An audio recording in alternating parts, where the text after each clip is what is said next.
Meltem. Hı? Gel biz bu havucun düğününü Beşiktaş Stadyumunda yapalım. Anca sığarız. Amma abartıyorsun Haluk ya. Amma abartıyorsun. Bulacağız 700 kişilik bir salon yapacağız. Gidecek işte. 700 kişilik düğün mü olur ya? Aşiret miyiz biz? Ne güzel işte. Ne çok sevenimiz varmış. Bak hiç farkında değilmişiz.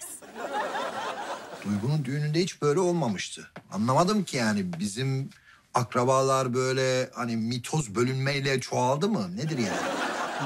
Zaten o zaman ağzım o kadar yandı ki şimdi yoğurdu üfleyerek yiyorum. Ya sana hatırlatırım ne kadar çok insan bize darılmıştı. Düşünmemişiz, unutmuşuz. Sen değil miydin bana telefonlara çıkmaya utanıyorum diyen?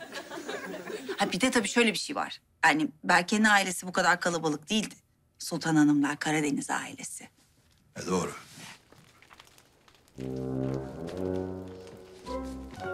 Bu ses ne ya? Çattulu çuttulu. Şömine sesi.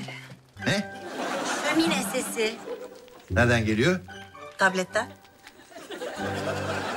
Ne? Ay ne çok soru soruyorsun ya. Hoşuma gidiyor. Ya sen kafayı mı yedin?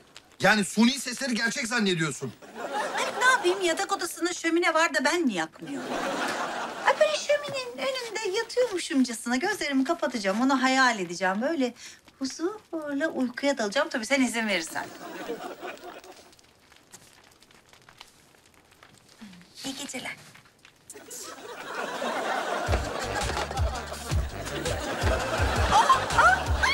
Haluk ya. Ne yapıyorsun ya? Ben öyle uyuyamam.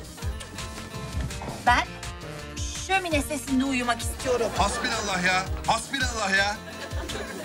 Her an yeni bir icatla çıkıyorsun ya. Ne? Ya vallahi başım ağrıdı ya. Böyle çatladı çutladı. Kerem senin başını ağrıtacak kadar yüksek bir sesi yok Haluk. Çok çıtır diyor işte. Ne istiyorsun ya?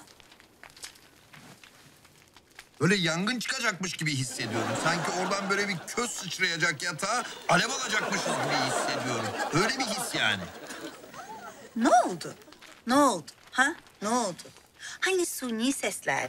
Hani ben suni sesler dinliyordum ondan zevk alıyordum. Bayağı gerçek gördüğün gibi. Allah Allah. Sana yanacakmışsın gibi hissediyor. Hiç öyle bir şey yok. Tam tersi böyle bak odamız sıcacık oldu gibi hissediyorum ben böyle. Keyifli. Ay keşke yatak odamızda bir şömine olsaydı. Böyle önünde yatar uyurduk. Şömine aşkı da yeni çıktı.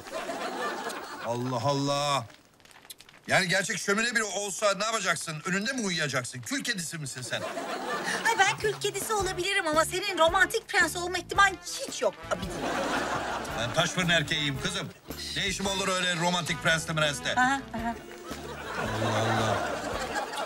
Huzur ver Haluk. Sen huzur ver. Çatladı çutladı uyuyamıyorum ya. Ne?